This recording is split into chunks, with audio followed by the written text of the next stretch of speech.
Hello and welcome. My name is Matty. It's nice to meet everyone. This is the first episode of a new podcast that I'm starting called Vocation. And I'm very honored to have my first guest today, the great Michael Tsarion. I'll give a little bit of a background introduction to you, Michael, and then I'll pass it over to you just for you can speak a little bit about your background as well, please. But yeah, you're an Irish author, you're a researcher and public speaker, and you host the weekly brilliant Unslaved podcast with the great David Whitehead. Part of your expertise is on the occult, which includes the occult history of Ireland and of America, as well as being the author of many books and presentations and films. You recently started a new Substack there, which people should subscribe to. And you've probably about a dozen books, which I think they're all available on Amazon, so they're easy to get to and they're very reasonably priced, and so they're just packed full of information that people should look into. We'll leave a few links below, just in towards your work, but if you'd chat a wee bit about your background, please, Michael, I'd really appreciate it. Well, sure. It's good to be on with you, Matty, and be part of this. Two Irish guys, and Yeah, that's yeah. where it all started for me in Belfast. Back in the '80s, I suppose. It's a long story about how I got started, but yeah, it did start back there. A couple of important points were coming across the work of Jim Fitzpatrick, the great Irish artist.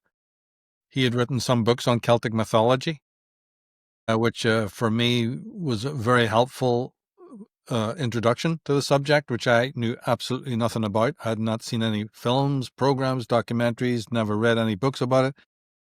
Lived in Ireland and hadn't the faintest idea about it. Nothing, absolutely nothing. And his books had just come out. It's called the Book of Conquests, which is actually the name of an ancient Irish chronicle.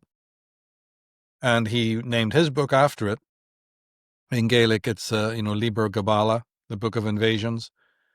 And he had written his little intro, colorful sort of rock art type book, and it was sitting on the desk of a teacher in art class in school, and I just couldn't believe it, And a friend of mine said, "Have you read that?" The guy sitting beside me, and I said, "What do you mean read it? Sure, it's just pictures." And he goes, "No, take a look at it." And I opened it up and couldn't believe that on one side was text. It was so artistically done that I didn't even spot the text. There's a story here. So I actually borrowed the book. There was no teacher around, so I took it home that night. I brought it back the next day. And overnight, I read that book from cover to cover. I just loved the artwork. And it was like going into a fantasy world. The same kind of experience that people have when they maybe get into Professor Tolkien or C.S. Lewis. So I'd found the Irish version of those guys. C.S. Lewis was Irish, of course, himself, right? But here's another one, a contemporary one, well-known, world-famous artist. And the book just stunned me. Now, the strange thing was that after this period, it was about 1980. It was going to be my first trip to America on holiday. Never been there before. And we moved to America that year. It happened in stages, but reading Fitzpatrick's book and the journey of leaving Ireland very quickly after that made me hanker for the story of my own country. It's like, there's a paradox. Wait a minute. You're leaving the bloody place. It's America that should be the focus, right? Nope. I get the America physically, yes. But my focus is backward looking, and I'm going, what is this place I just came from? How do I know so little about it? Yeah, yeah. I'm very similar, funnily enough. I used to live in England for a bit and then out in Australia. I recently moved home. And part of the reasons was just a call to come back here to learn about it. Yeah. And so, yeah, yeah. It really, So it took go me, ahead, go ahead. well, it took me like that. So it was kind of reverse, and then so I just picked up a couple of other books. Nothing, I thought the books were good. Story of the Irish Race and Celtic Myth and Legend, still have those books today, and dived more deeply into it in 1980. And so there was a kind of a learning curve between that year and then 82, moving into 83, where we'd come back to Ireland for a while. And so that was a very pivotal time for that. And it turned out also supplementary to that was that at San Francisco radio at the time, we were living in the Bay Area, you see, San Francisco radio had a station that on Saturdays would play Irish music. Yeah, totally did not know that this was going to happen as well. And so I tuned into that purely by accident. A guy, a friend, had given a big ghetto blaster to me, so I was always on it. Yeah. And found this station, this radio station. Can't tell you who it was or what it was, but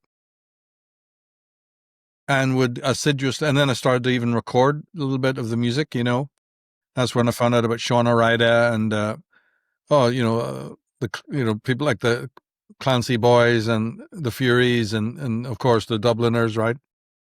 You know, and Clonard and all that. So I was starting listening to that. So that was another sort of then the background to these studies.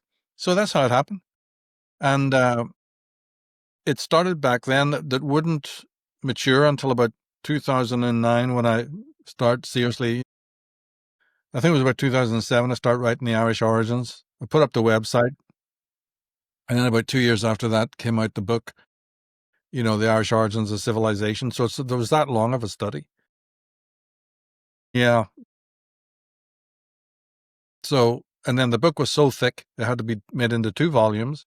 And then that still wasn't good enough. So basically, volume 3 is on the website as a series of appendix pages. There's no other way to do it. It was just too mammoth. So there's 2 books, volume 1 and volume 2, and then there's a volume 3, but it's in, you know, internet form. And in fact, it's free.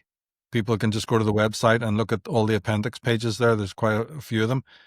If they're not interested in buying the book, they can look at and deal with that thesis. I'm sure you and I will talk about it. You know, a very unusual, controversial thesis that is certainly not popular. And unless you know the right authors of the past, many, many decades ago, maybe centuries ago even, who wrote about this, it would come as a complete shock. It's totally against the grain of any kind of mainstream thought regarding the role of Ireland in world history, you know. Mm-hmm. Yeah, it's massive. And so it was originally mythology and sort of the study of mythology and of Irish mythology that got you onto this then with it. And It was the way Fitzpatrick put it that yeah. a numbskull like me could identify with it and then go more into serious works, which would have been kind of off-putting. But he lit the fuse. And I did later talk to him. He gave me permission to use one of his pieces of artwork for a cover of my first book. My Atlantis book has a cover. That's Jim Fitzpatrick painted it, and he very generously. This is a man who charges hundreds of thousands of dollars for his work. You know, he gave me free opportunity to use multiple images. I tell you, that is a super privilege because he certainly doesn't allow that to anybody else. Yeah, great man. He did all the Thin Lizzy covers. So if anybody's into metal, you know, they'd know. Of course, he's done more than that. He's a very, very famous artist. He's like a kind of an Andy Warhol of Ireland, you know. But he did most of the Thin Lizzy covers. He was a very close friend of Phil Lynott and the boys from you know, Brand Downey and all of them from Thin Lizzy. So that was another tie-in that was special. He's a very special man. So that was a good way to sort of kick it off, actually. It was a little bit, you know, good to have that privilege. So did the Atlantis book in 2000, and the Irish Origins, as I say, was out in the public by 2009. But it's had several updates since then. You know, I would recommend the Kindle. I would not recommend anybody trying to buy anything but the official Kindle book because my books were all pirated, sadly. You know, so that's a dodgy. Yeah, it happens to a lot of authors, but that's the internet. Yeah, but if they go to Amazon, the official links from my website will take you right to the Kindle book, and then you're on. Then you're good. You're good. You're sorted. Yeah. Brilliant. Brilliant. And so, oh yeah, we'll have to do maybe an episode just going into that by itself about this Irish origins of civilization. And That's I'm right. sure we could do an episode in each one of your books because they span such a different broad range of categories from philosophy to psychology to all sorts of what may be deemed like alternative research or what some might say or conspiracy theories or these kind of loaded terms. And so I guess I just wanted to sort of take a macro view of everything to step back and um, sort of understand where you're really coming from and the structure behind it. Because the name of your podcast itself is Unslaved. And so I wonder what you mean by the term unslaved. First off, maybe we could chat about that and why you chose that specifically for your podcast name. Yeah, I was very, very, very influenced by this 1960s series, The Prisoner. Are you familiar with Mm. that? I've Patrick, seen some of it with it. This is your man with a number, is it? And yes, that's right. the you and yes, yes, yes, And Patrick McGowan, who created it from scratch and acted yes. and produced it, was Irish. He's an Irishman. He's passed away now, sadly. It came out in 1965, and it ran, and I've seen the replays of it or whatever, down through the years, and the DVDs which are available. And that was very, very impactful. Not that I understood it, but very few people do. It's actually quite surreal, but they love it. The fans love it, even though it takes time to unpack what is actually going on in this show, right? But yeah, it was one of those great sci-fi type shows. I was addicted to it and other sci-fi programs. That's where basically Unslaved came from, and we just had the idea to then make it into a podcast in 2016. And I had the website before that for many years, and we adapted it, repurposed it to do our own podcast because, you see, all my accounts, YouTube, Facebook, were all canceled. I was one of the earliest people to be shadow banned and then completely deplatformed, and no reasons given or anything like that. So there was just no alternative. It wasn't even something planned. In fact, I would say almost everything in my life wasn't planned. It can be serendipitous, and you look back on it, it all has a reason to it in a way, doesn't it? Yeah, Yeah. I would say so. And this was part of it. It wasn't planned. Yeah. So there really was no choice. It was, the time had come to charge and to make a paywall and to go private, if at all, because if we didn't do that, then there was nothing. We would have been completely shut down, as I was. Multiple accounts were lost. I was trolled and flagged, and that was only the beginning of the problem, because I was also attacked by right-wing Christians for many years, who attacked me and nobody else. People were doing way more controversial things, and they were getting off the hook. And all I was doing in my programs was expressing opinion. No, wait. I wasn't even doing that. I was expressing the work of other people. And I was attacked as if these are my bona fide ideas, like I believe in the ideas I was espousing, when any fool can see the series I did that got attacked was none of the ideas were mine. I was relaying ideas from all sorts of different teachers, schools of thought, and yet I was personally, ad hominem attacked. I just couldn't believe it. It's like, if you're going to attack me for my own ideas, and then we'll discuss it. But don't attack me for just, broadcasting ideas of other people on all a variety of subjects. But because a lot of it was on astrotheology, remember that Zeitgeist film was out? Yes, I remember watching that. Yeah. So this was the era in which there was a lot of backlash, and a lot of it was from right-wing Christians who were the stupidest people you could ever imagine to encounter. But we had freedom of speech, and we had internet, and we had, the way they could go after you for whatever reason. So I had to also deal with that as well. So there was just a lot of issues, which could have easily shut you down, said, oh, well, nobody wants to, nobody deserves to go through this. So, but I was very persistent, and then we had the option of creating Unslaved. So we went down that route, for a while. Yeah. Very, very glad you did. Yeah. I've really enjoyed it for many years. And I guess one of the things about it is you were able to curate your own audience of people who can really dive into it and can really follow it with it. And like one of the great things you do is you coalesce the work of so many great minds that have come before you with it. And you're really able to communicate that to so many different types of people. And you always bring the receipts. And when people go to criticize something, you're like, well, if I'm referencing one of the great geniuses of the past, your argument's with them in a way. You're just we're just the messenger in some ways. You know what I mean? And I'm so glad you pointed that out, because that is in fact true. And so this is what's lost in the mist when people just fixate, and they do it today. We know it as trolling. It's ignorance. It's they don't know where the ideas come from, even though you're quite clear expressing it. Hmm. So they kill the messenger. Hmm.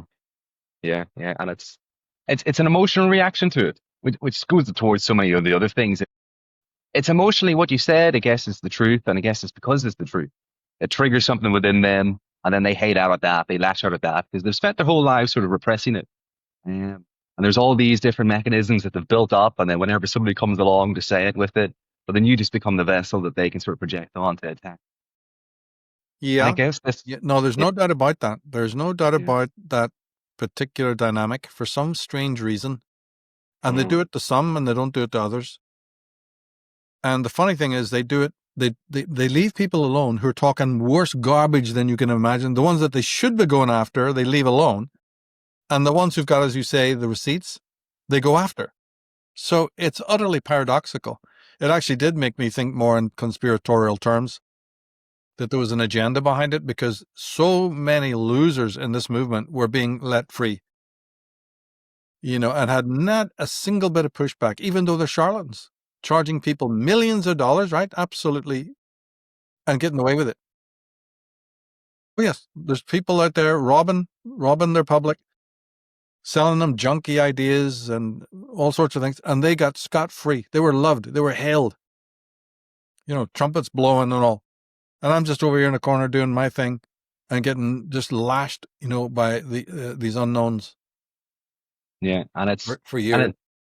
it's great you said it was coming from the right wing Christians there in this instance, because I think people are so used to saying, "Oh, it's the left now. It's the left that are cancelling everyone. It's the left that have lost their mind." And but it's equal. It's not partisan. It's both sides. It's the left and the right. Yeah. They're both enemies of the truth. As long Yeah. as you sort of confine yourself into some little ideology, that's what they're going to stick to, and that's who the group they belong to. And to see if an individual that stands outside of that with it, well, he's the one that's sort of that they pivot themselves off of, and that they can put all their hate onto. So I don't understand it. And the way it shaped, the way it came at me was very unusual. I got my own back at the end, because remember, victory is the greatest revenge. But success is the greatest revenge. Just keep stepping. But it was paradoxical. They shouldn't have been coming after me at all. So it was something like a madness, a frenzy, a monomania. And yeah, my forums got slammed, and trolled out of existence and things like that. But in a way, it just forced me behind the wall. It said, right, we'll do it for members only then. There was always a way out, so they pushed me to be more selective, and to come off social media almost entirely, and I never missed it. But you're right. Recently, I opened a Substack because of the last book. I have 14 books, and the last one, the 14th, decided to put on Substack. So it was a little bit of a change, um, just to make it available there exclusively for a while. So that's why we did that. But there's other posts and other notes on. Yeah, I can always send you the link, directly to that book on Substack later. You can present it for people if you want. Yeah, brilliant. I'll put everything, and then if you want to send me an email just with like all the little bits, I'll add it on to the bottom of this, and then yeah, just to get a bit further into our discussion then. So we started off with talking about mythology and about how you came across this different, I guess, perspective on the origin of civilization. And then this broadened out into a much greater thing about, I guess, alternative research or conspiracy theories. This is such a loaded term, and it's such a pejorative that's thrown around, and it's just to create a sort of a bad smell near anybody. That if you go to listen to them, oh no, you just should immediately react to it with it. But what's your understanding of what the term conspiracy theory means, really? Yeah, good question. I think that I would look at it more in legalistic criminal terms. There are criminal conspiracies, and that's accepted by detectives and people in the law enforcement. So that's where it actually comes from. And there can be no doubt that it exists on multiple levels from the criminal up. So you're just taking a concept that's quite ordinary and understandable in terms of, sort of street level criminal consortiums and gangland associations and mafioso type affairs, right? And then you're really enlarging it. And of course, if that's done with proof, we're good. If it's done with some boogaloo channeling baloney, and that's still around, believe you me, I would say that about 80% of this movement is full of shit like that. So I don't wonder that it gets a bad name. You know what I mean? One of the most common things I've ever experienced in this work is that when people come across my work, they immediately say, I was wrong, Michael, because when I checked out your work, I had this idea it was all woo-woo. Thank you for showing me I definitely know you're not part of that. So that's been in the openly accepted and openly admitted by many because they're put off, and they're right to be put off because there are so many charlatans. I don't even want to mention names, but oh my God, they're in their hundreds, if not even thousands, of the charlatans, who are in this field, and these channelers and all sorts of, types. So it gets, but if you're coming at it with experts, that have written on this, you're on stronger ground. Now, that doesn't mean that you accept some of these experts wholesale. Some of them have got errors as well, but that's a separate subject. Once you get into them, then you can, go through it with a fine-tooth comb. But generally speaking, there are some brilliant names out there that you need to know about. Professor Anthony Sutton, Dr. John Coleman, and others like that, G. Edward Griffin, and many others I could mention. The great Avro Manhattan, almost top of the list, So once you've got these greats, they will convince you utterly that, there is such a thing as a conspiracy, and it's very, very deep. And so that got me hooked. When I read some, I had good discernment. I was pretty much able to see right from the start what books were rubbish. That's how I got into it about 1990. The conspiracy, because when another trip to America, the longest one I would stay for about 20 years, that opened in late 89. And by 90, I was hanging out with somebody who was bringing me conspiracy books. I'd never heard of them or seen anything like this before. And he was bringing them into me because he was in doubt about whether he should read them or not. So he'd give it to me, and we'd read the back. And I would just go, are you fucking serious? Right? Typical Irish, right? Yeah. I would just curse it out, and I go, fucking throw that away, right? But every so often, rarely, but every so often, he'd come into work in the morning with a book that was a marvel, But being American, he had no clue about continental or British history. Of course, I do know. But so when it was your books like Webster Tarpley, the ones who were writing about British history, I could tell this is fucking garbage or this is true. But some American writers having you on, right? And I would say, throw that away. That's a lot of lies. But he'd bring in other ones that maybe were talking about the history of the British royal family, which he knew nothing about, but I did. And the various histories of whatever. And I'm going, whoa, stop. Who wrote this? What? And then over the years, we'd make a collection. You see, we'd get the books that were of this apex level, this platinum fucking deal, and we go to bookstores all over the Bay Area and get them and order them. Yeah. And so we assembled a library of the greatest of the greatest, the best of the best.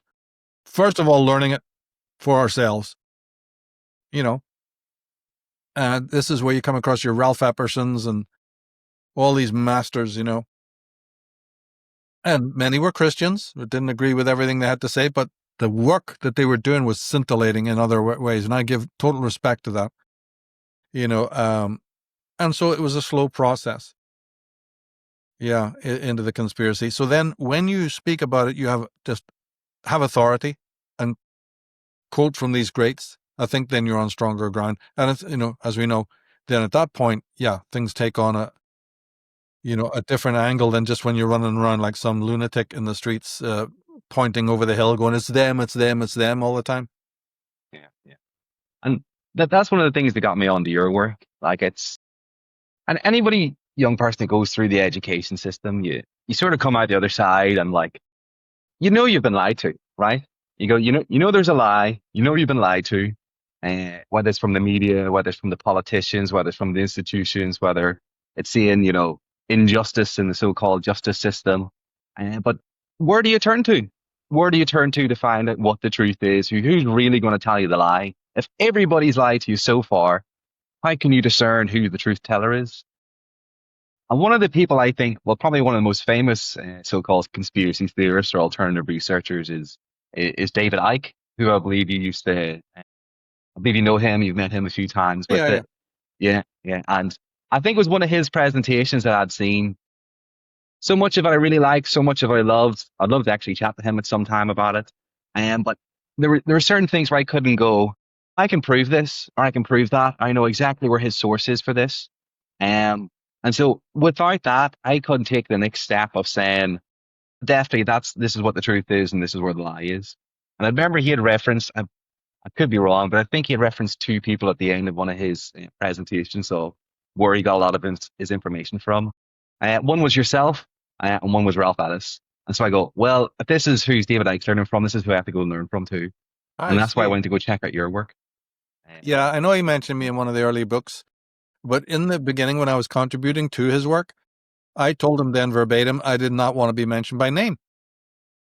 It wasn't out of fear. It was out of a not wanting to be known in the public. I had no interest in that at the time.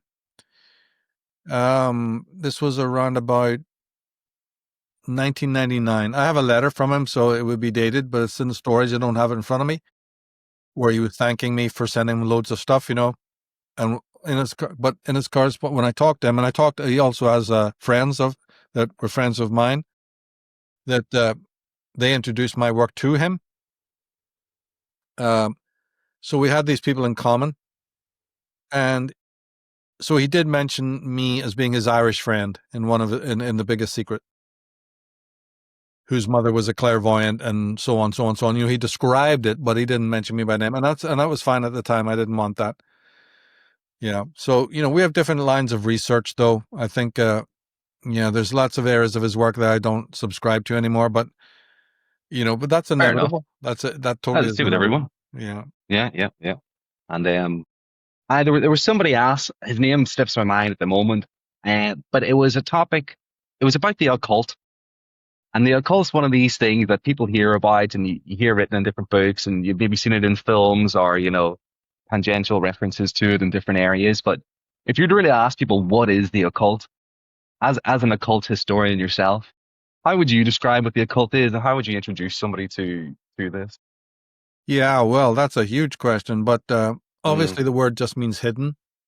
yeah. And originally it referred to astrology and to stars that would rise above the horizon and set, and that would go, or eclipses, right? In which one planet would be occulted. So this is where it sort of came from. So it really has a very ordinary generic meaning of being concealed. But in the terms that we are using it, it represents that which has been hidden from the public, and an awful lot has been hidden from the public. Now, my researches in the end start getting into the psychology of things, which is where I believe the most hidden things are. But the way I would look at it is also, yes, there's a hidden hand out there that hides things from us, but that's easier to do if we've also got cognitive dissonance and a penchant for dissociation. Then we're aiding and abetting, right? So in other words, somebody could put something in front of you and you wouldn't see it. It's like hidden in plain sight. So in my work, there's an emphasis on, yes, there's definitely a hidden hand that's concealing shit from you, but there's also weird editing capacities that we have that we don't know about that aid and abet the puppeteers. And so the real occult is this dual aspected thing in which, yes, it's a learning curve, in which you learn the techniques of manipulation and persuasion from the other. But it's also deeply psychological, in which you have to self-actualize. Now, this is where the sheep get separated from the fucking goats in this movement, because a lot of people will do the first, because this is, becomes a hobby, becomes interesting. I want to beat up on somebody, so it's going to be the Illuminati today, or the Jews, or the Jesuits, or whatever, and people live a whole life there. Atheists beat up on believers, believers beat up on atheists, right? And while all of this Tweedledee, Tweedledum stuff is going on, no one is doing the second part, which is dealing with the psyche. No one. And this includes people like David Icke and all, they're novices in this. They're incapable of doing this. Yep. It never enters their minds personally, and they wouldn't know where to start. So this was then a thing that I thought, my God, what the hell is going on here? Haven't they read the Edward Bernays'? Haven't they read the Hidden Persuaders, the Herbert Marcuse's, and people like that? The puppeteers are working on our psyche. Like I said, haven't they watched The Prisoner and, shows like that, that have made this abundantly clear?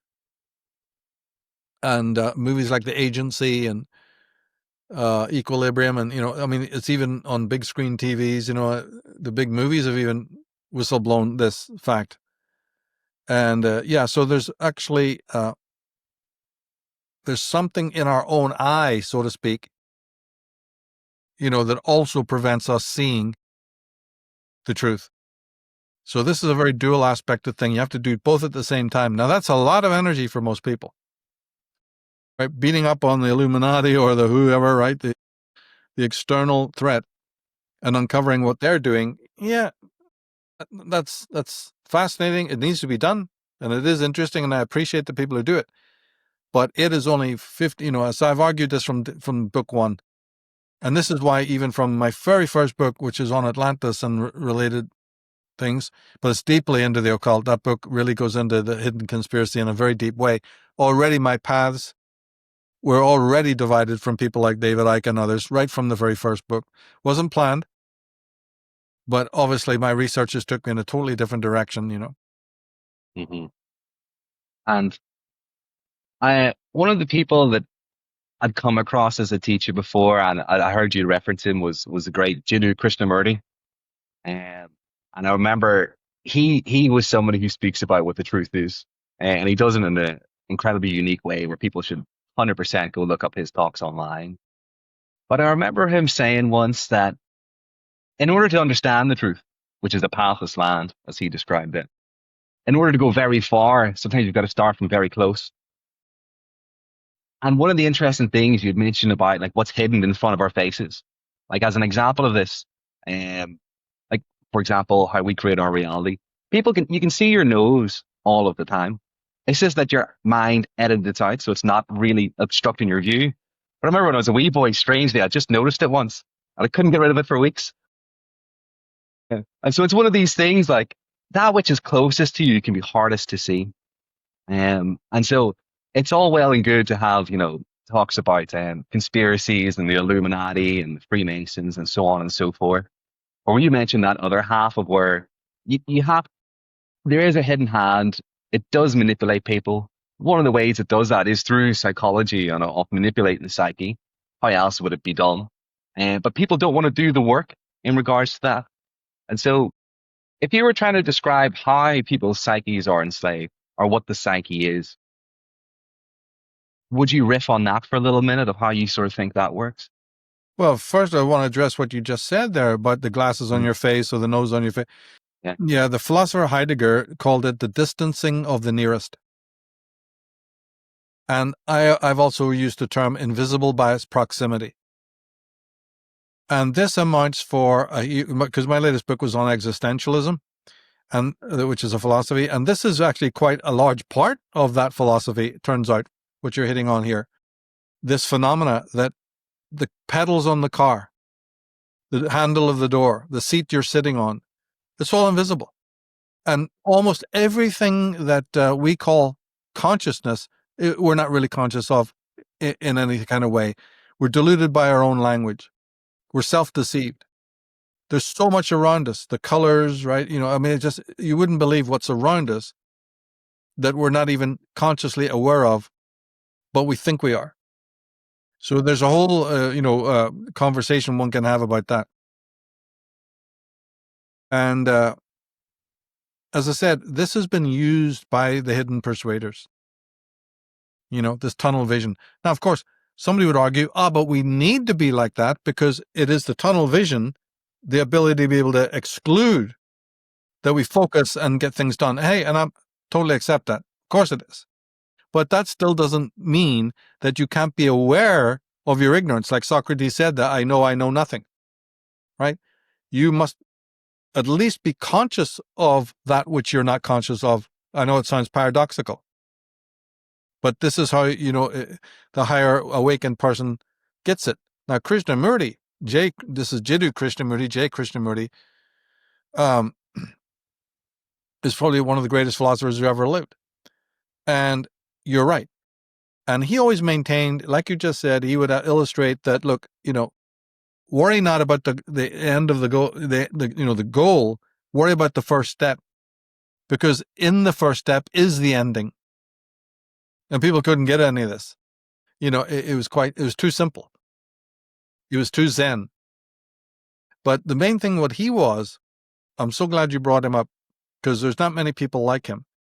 He was a deconstructionalist in the sense of he believed in apophatic learning, which is what's actually science is allegedly meant to be doing, right, too, by the way, but whether it does it or not is arguable. But the real thing is to break down, right, to be able to dismiss that which is false. And he said that once the false is seen as false, the truth stands forth. Now, there's a lot of truth in that, because what he's really saying is that the truth does not require effort. Now, wait a minute. What? We must have missed that one, because look at the effort that everybody's putting in with their paths and their techniques, and their science and the amount of mental energy that is invested. You see the whole yang approach. He laughed at that. He said, you'll never get the truth that way. It's more elusive. It's all around you. It's there, right in front of you. But you've got to deconstruct all the lies that you've built up. Now, that to me was very profound. I was in Krishnamurti work, when I was a child. People in my family had gone to his schools in India. I mean, we grew up in that tradition. So this was something that was always in the background until then later I start personally reading him. And, wow, he came at a very important time in my life, because believe you me, I was ready to be going down some very, very wrong paths. Gnosticism and other things related to that. And he threw the bucket of, he gave me that squeegee for the third eye that Bill Hicks talks about. So you're quite right there. But when it comes to what the psyche is all things. Consciousness itself is anything you say of it. This is the most extraordinary thing. And to say anything about the mind is to use the mind. Right? To describe the psyche, what it is and what it isn't, we're using the psyche. We're using the mind. So wait a minute. Before you even set out on the journey, you've got this extraordinary paradox to deal with, this problem, which is it's the mind thinking about itself. Well, that implies two minds, not one. Monad, a unity, couldn't do that. There has to be a dualism, a primal dualism involved, and what we could call then a dialectic or a dialogue between two sides, a listener and a speaker and a listener. So the thing becomes much more complicated. And so there are certain philosophers like Krishnamurti and others, and the German Fichte, Johann Fichte, who then made, and others, of course, who made a big deal about this. They were, today you have somebody like Ian McGilchrist, who's making a big deal about this. Well, he describes it more in neurological terms of the left hemisphere and the right hemisphere. And that's fine. I'm totally into that, right? Because at least they're making this point of this primal underlying, what I call contrarium, that exists. So consciousness is not a unity. And if you've got a duad, how do we know it's not a triad? How do we know it's not a quaternity? Then you say, hold on, the alchemists did say it was a quaternity. The ancient astrologers thought it was a quaternity. Carl Jung thought it was a quaternity. The Christian theologians thought it was a quaternity. William Blake speaks of it as a quaternity. Hold on, we started with one thing, now we got four? Like I said, other people are configuring it as a triad. Then somebody's talking about a quintessence that implies a fifth element. I mean, come on. Then some of the Eastern Hindu paths have 7 centers. The Kabbalists have 10 centers and more. I mean, wait a frickin' minute. You see, so what it really means is that this thing, consciousness, is a very, very plastic thing. But I just like to stick with the simplest explanation. This thing speaks of its own self. The self is self-reflective. Okay? The mind, we need the mind to speak of what the mind is. And this is then mystery number 1. So when they say there's no mystery in the world, materialist, reductionist, these are the most shallow people. All they do is they explain things away. Yeah, that's all they have. Actually, that's all they do, these materialist reductionists. And that's why they have so much fallout. That's why from even within, the corridors of their own institutions, there's a lot of dissent now. Because people understand some of what I've said, and they go, this reductionism won't work for me, and I'm not going to go along with it. There is something centrally mysterious about the mind that no scientist can explain. This, this paradoxicon, this consciousness is commenting on itself. How can it even do that? It's totally paradoxical and therefore mysterious. So what do we know about it? What can we do about it? Well, what they do about it is forget that it exists and don't talk about it and find something else to do. Yeah. Anything other than that, anything other than looking at themselves, But the mystic will not do that. The mystic sticks closely to that mystery and always keeps it in sight. The consciousness is like a mirror, specular. And when I look into it, lots of strange, mysterious things are taking place. It's looking into itself. But how is that even possible? So if I got one mystery and I hold on to that for dear life and don't let it go, maybe there's another mystery. Because if I found one, how do I know there's not others? And that's the journey of the Siddhartha road. That's the mystical journey. Now you're really dealing with, it's like the psyche is, sort of seducing you forward. You're initiated now. The mystery's called you. And now you'll never be the same. You'll never be wanting to listen to any of these detractors and materialists anymore. You'll hear what they say, yes, but you're not going to be influenced by it. Because you have been, bitten by the greater numinous mystery, what Rudolf Otto called the numinous. And it won't be so easy to, go back to live with the chickens again. You mentioned the mystic. Will you speak a bit more about the mystic and the role of the mystic in society and what sort of journey the mystic goes on? You said the Siddhartha road or Siddhartha path. Can you speak a wee bit more about that? Well, yes. See, in existentialistic terms, right, he's the outsider. He's been known as the outsider. And what does that mean, and all the rest of it. So a being, we're talking about a divided being, contrarians and things like that. But probably the best way to put this is that man is actually a trinity. In the existential concept, he's what's known as Umwelt, Mitwelt, and Eigenwelt. I'll explain what they mean. Eigenwelt comes from the word self. Eigen, weld, world. So the self-world. That's one circle. Interlocking with that is Mitwelt, which means with world, with others, the society, culture. Right? So those two circles interlock. And then the third circle is Umwelt, which means the around world or nature. So immediately in existential philosophy, if you're talking about a human being, you're speaking about a trinity, an existential trinity of these interlocking parts. Now, if you're too much in the eigenweld, then you're just one of these solipsistic people, might even be a narcissist if it gets too bad, but at least your focus is mostly self-absorbed into you and yours. If you're too lost in the midweld, then you're a social creature, a political creature, an extrovert and sensationalist, and possibly, if it's bad, you'll be a hysterical type of person, like you get all these snowflakes today running around, right? And your entire world is just the world of other people and the circus. If you are umweld focused, then none of that matters, and you're just sort of living in a cabin in the woods. Or you're one of these characters living on the banks of the Ganges. That's your solution.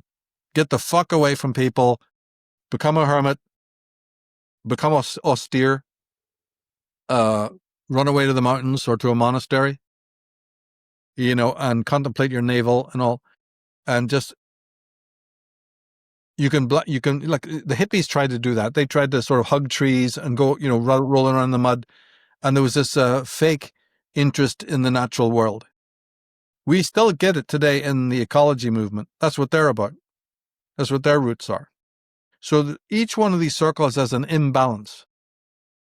And, when they come to, so the existential psychologist is trying to treat you as a trinity, but find out where your imbalances are.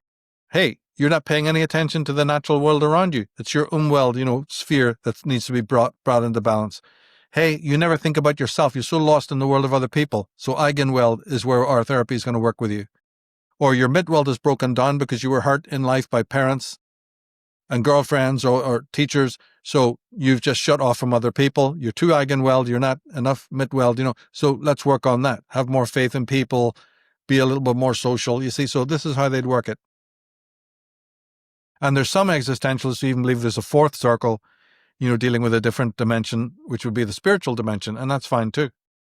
But the outsider is someone who is, in a way,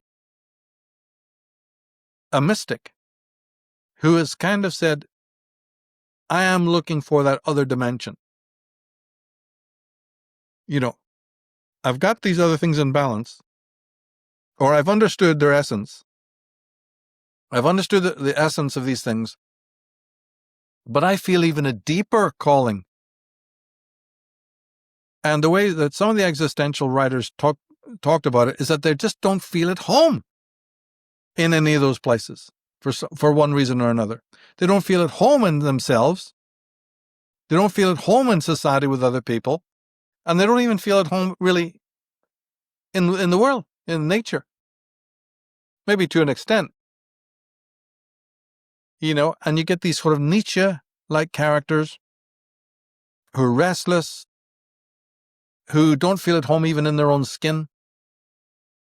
And of course you have a pathological version of that as well. We call them schizophrenics.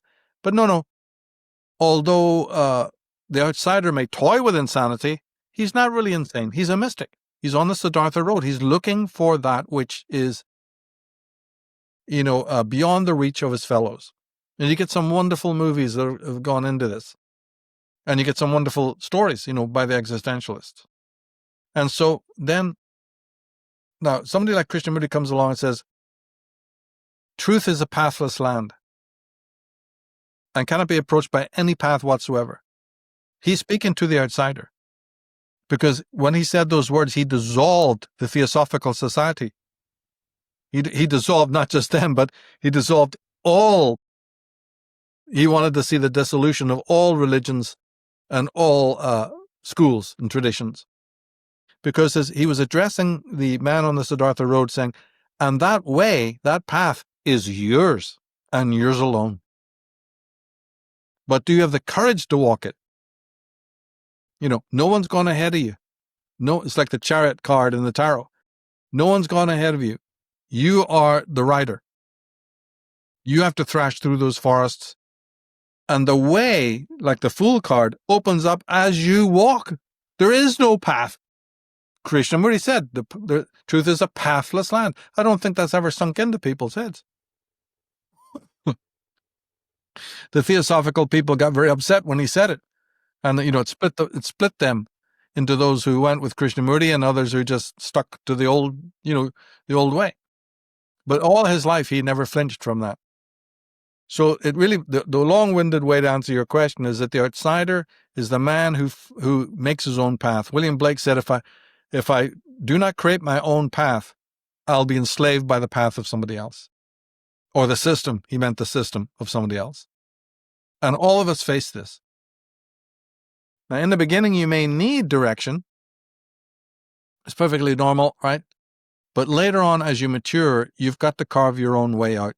And that means a new relationship with Umwelt, a new relationship with Mitwelt, and a new relationship with the Eigenwelt.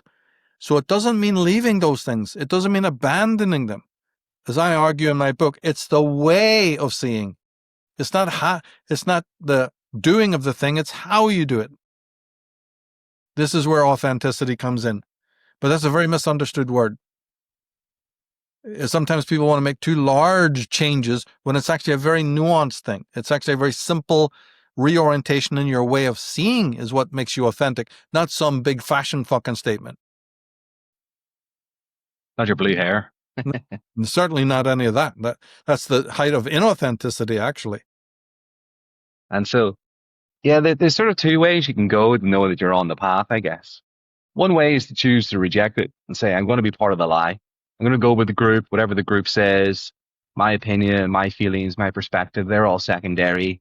I've learned to push them down or to not to trust them. Whereas your other path is a following of the truth and it's living authentically.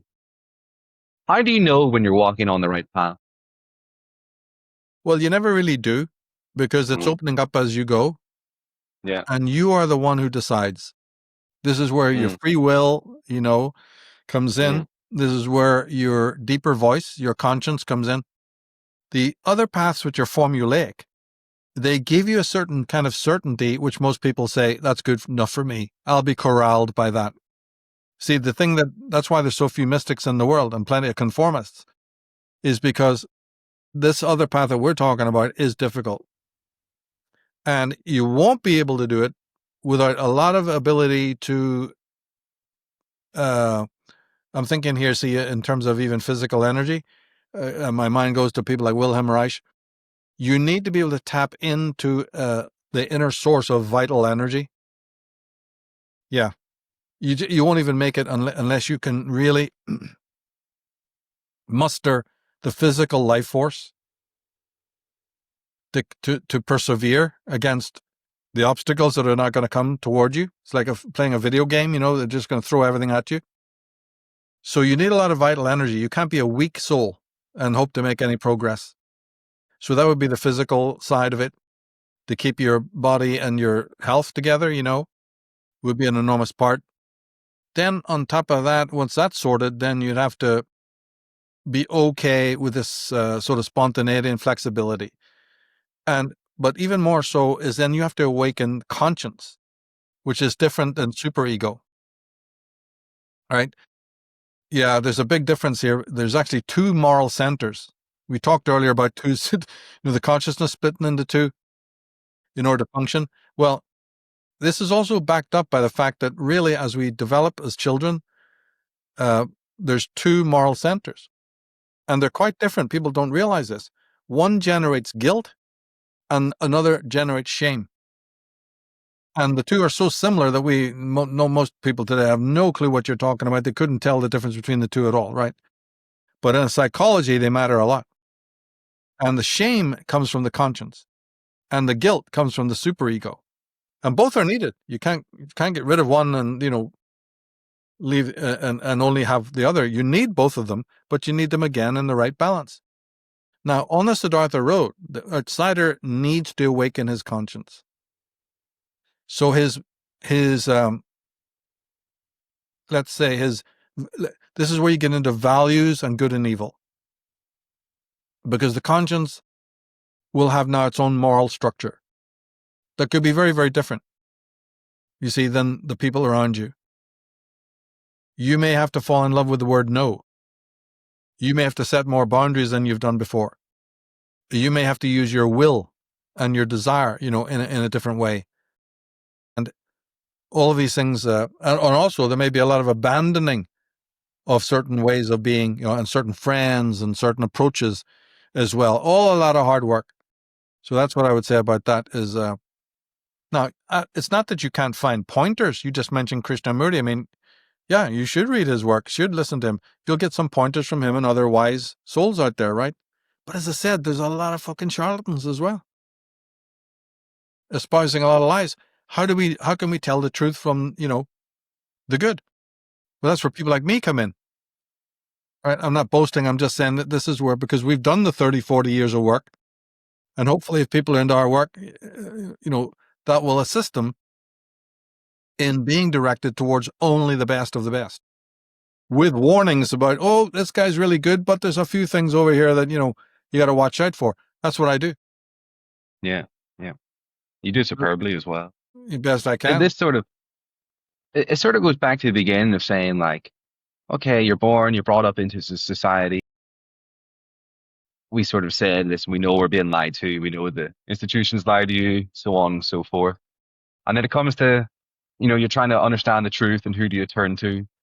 And I guess one of the ways to live this authentic life, of to go down this Siddhartha road of trying to find the truth and to follow that path, it comes with an understanding of how to understand the truth. And meaning, the better we can know ourselves, the better we know how we lie to ourselves and how we sort of create our own illusions, the better we can be at directing ourselves towards what the truth is. And so this is why we study psychology. And I guess this is part of the reason why you got so into it originally. And so let's maybe even just take a macro view. Let's pretend people are sort of coming in for the first time to this. What are the structures of the psyche? You'd mentioned two of them already, about being about the conscious, and there's two conscious centers, and this term, the superego, came up. Let's maybe just start from scratch here a little bit. What are the different structures of the psyche? And then let's gain a better understanding of that. Well, those two are huge right there. And we're speaking Freud here. He was one of the greatest minds that ever lived. And he's also been one who's been very, very misrepresented. Now, it is true that areas of his work definitely did need to be expanded upon. And one or two things may have been needed to be rejected, but not many. He was actually an absolutely phenomenal genius in terms of thinking. He's one of the people you just have to deal with. And then after him, you have your Carl Jungs, your Otto Ranks, and your Adlers. So each of these people is giving, and there's others, Karen Horney, Erich Fromm, Viktor Frankl, right? Some of the big, big names. Each of these people is taking a piece of Freud and then expanding it in very interesting ways. So this is why it becomes difficult, because there's a lot more. You get into Freud, and then you have to really know about others as well. And you'd have to know about also feminism, which twisted and misrepresented a lot of what Freud was doing for their own purposes, right? Now, but to add a little bit more background before I get to the point, Freud himself is only answering or giving greater expansion to previous philosophers. He didn't come out in a puff of smoke from nowhere. His work is very largely based on Schopenhauer, the philosopher, the German philosopher. Carl Jung's work owes a great debt to two men. One is Nietzsche, the German philosopher, and the other is William Blake. And he didn't give as many citations. Freud was much more generous in his citations, admitting openly, you see, where he was, who he liked. Jung was a little bit more egotistical and vain, and was a little shy on,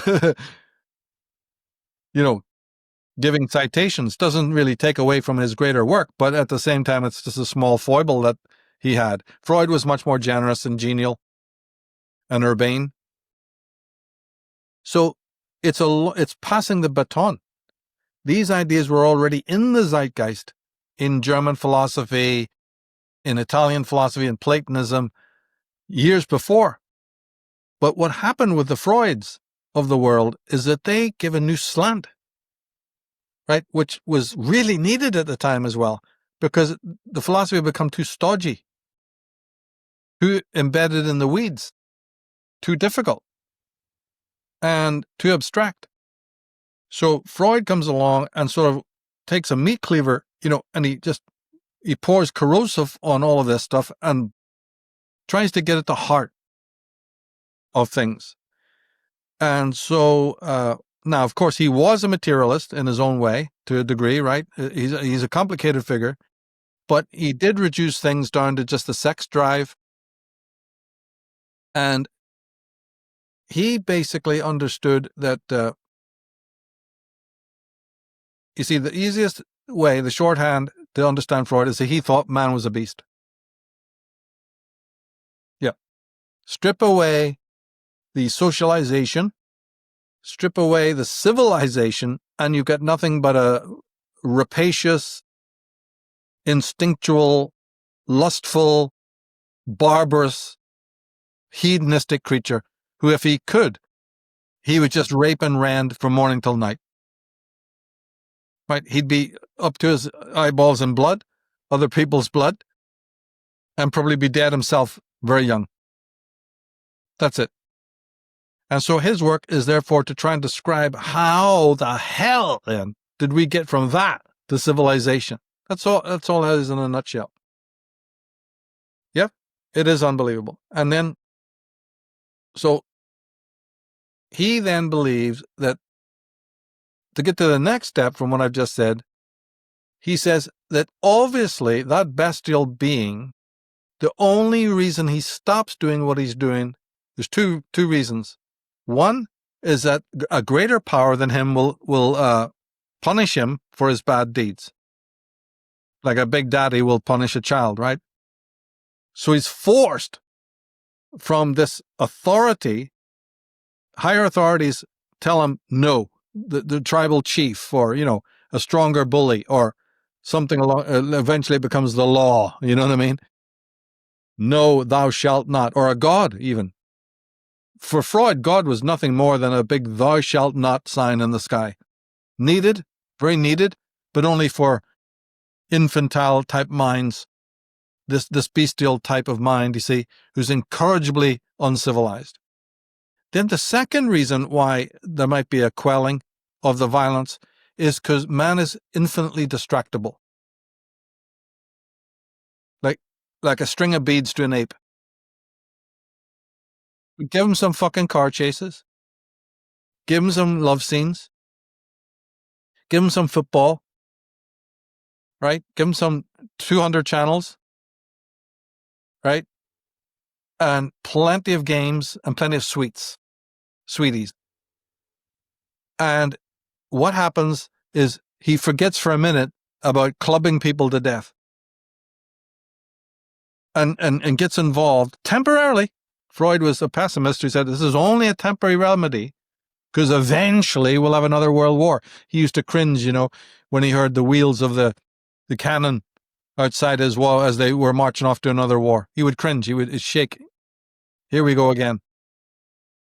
So this round of distraction must be continual.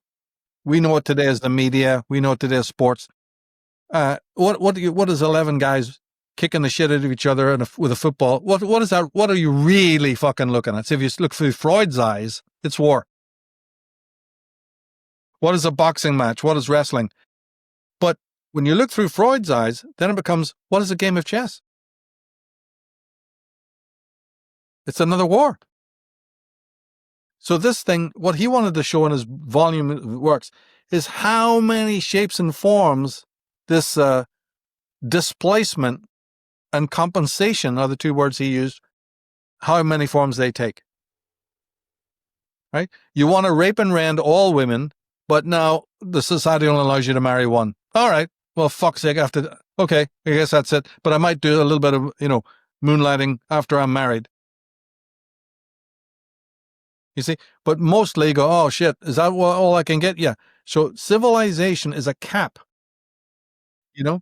And the structures that you're talking about then are any kind of structure that now is demanded, you see, that the psyche has to, oh shit. So the first structure that comes along is repression. Because the beast, right, the Jekyll and Hyde, Mr. Hyde has to now be suppressed by Dr. Jekyll, part of us. And that means repression. because otherwise the beast is going to come out at any given moment and all your structures are worthless. Right? So you get repression, and that's then the advent of the superego, part of it. And then you get another one, and another one, and another one, and all the ego structures. His daughter Anna Freud wrote a book called The Ego and Its Defenses, because that's what the ego really is when you break it. Somebody's asked you, what is the ego? Your immediate first response should be a mass of defenses. Defenses to internal content and defenses to external content. Otherwise, you couldn't live. The titanic energies and forces of the external world impeding upon you need to be blocked out for sanity's sake, but there's also titanic forces within, and what he called the id. It's just a German word meaning the it, meaning the unconscious. And Freud was really into that, right? Believing that if you not look out these unconscious forces. Now, this is one of the things, by the way, that would be expanded later on, but in his more narrow way, he just believed, yep, the unconscious is not your friend. It contains a lot of bestial energies. They're bound to burst out. He believed that society will one day inevitably collapse because there'll be this collective, the forces of repression are temporary and weak. And finally, they'll just turn into putty and bleh. So in his last book that he wrote in 1930, called Civilization and Its Discontents, he said the discontent will win out. Civilization is only a temporary, phenomena, and so every time that this looks like there's another Armageddon or a third world war coming, even now you see the craziness in the streets. Freud would not be miffed by that. He would go, it's on its way. Get ready. Any minute now. And actually, to tell you the truth, Carl Jung sort of was along the same lines. If you read some of his other works, we did a 6-part series where we went into depth on this, on Unslaved, and we have it on Carl Jung. We showed all the quotes. Oh yeah, we went into all the quotes that he has on this very similar, almost paralleling what Freud said. Deep pessimism about the future. Offering solutions, yes, but at the same time thinking it can explode at any given fucking moment. These structures that you're talking about are only temporary. They're filters, but they can weaken, they can buckle.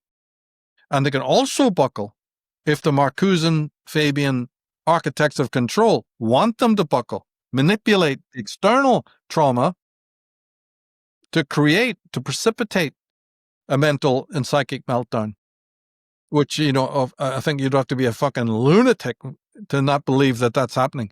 You'd have to be totally blind, to not know that that's occurring. So again, in comes that aspect, the external and the internal.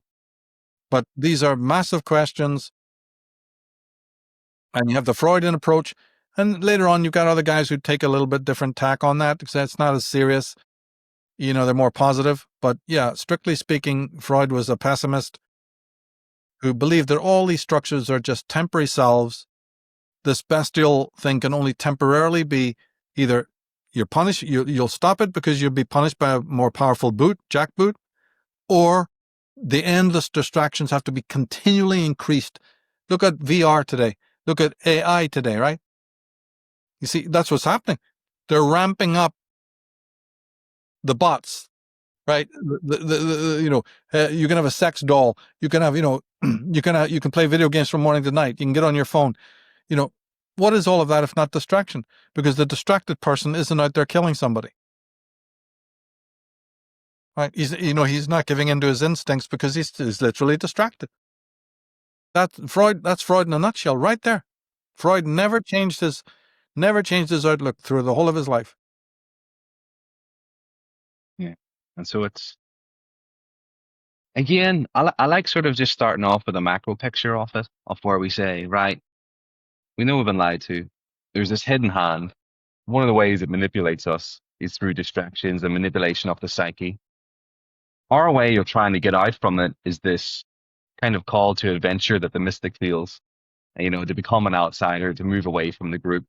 And one of the ways we do that is understanding psychology more. So as we've been describing, we get to understand like the perspective of Freud, of where we have all these base instincts, like kind of like an animal does in a way, that sort of it comes forward and we act upon it.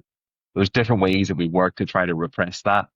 And these architects of control, or this hidden hand, so to speak, they know how to pull those levers in order to get what they want for it.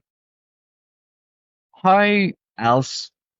Yeah, I guess as you were saying with it, they're ramping it up in a way of our distractions and of our different ways of sort of just keeping people from waking up to the truth and from, I guess, fighting back to free themselves from it. And it's going to end up creating this bifurcation that I see in people of where we're going to go towards what Nietzsche predicted as the last man. And there's going to be that type of individual who goes, okay, give me all of the distractions. I don't like myself. I don't like the world. You know, they're full of anger and resentment and bitterness. And they go, well, just give me all of the AI. Let me take the blue pill in the matrix with it.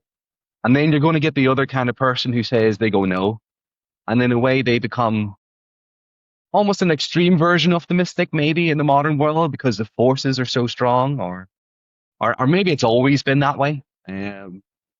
What are your thoughts on what else the mystic can do in order to help to free themselves from this? Or what are your thoughts on this last man and this bifurcation of where I maybe don't people know. might go towards? All I know is that a lot of people when you're on this mystical journey, that's when you make more mistakes than usual, because you're moving into territory that is unfamiliar and there aren't as many guides. And you may have found Krishnamurti or one or two others, but the average other guy may not have actually benefited from their teachings and doesn't have it, or has been even misled. So this is the difficulty, because you may hanker after a journey and you go on it and you simply come up empty. You don't find. So it's a bit of, it's hard if you haven't grown up on the right movies, if you haven't grown up on the right music, right? If you haven't been listening to the proper poetry and lyrics and studying the great arts and the great minds, you'll find very quickly, remember I talked about the reservoir of energy that you need? You also need this mental reservoir of energy. You've got to have the thoughts of the great ones very close at hand. Otherwise, you will not make it. It's no different than somebody who eats bad food from morning till night. They're not going to make it. So you need the food for the mind. And that means staying very, very close to the Freuds, to the Jungs, you see, to these great minds that we've been talking about, the Viktor Frankls and what have you, right? And the Ayn Rands. And you need to nurture your spirit with their wisdom. Not become a fucking, a blind follower, but realize what's going on, right? Yeah, when you have a Wilhelm Reich, when you're studying these people, an Arthur Yanov, an Alexander Lowen type, when you're reading these masters, the people we refer to all the time, you've got what you're doing is you're strengthening your spirit body. Yeah. And then also, if you've been working out and keeping yourself physically fit and getting into the Umwelt, being close to nature, there's certain factors.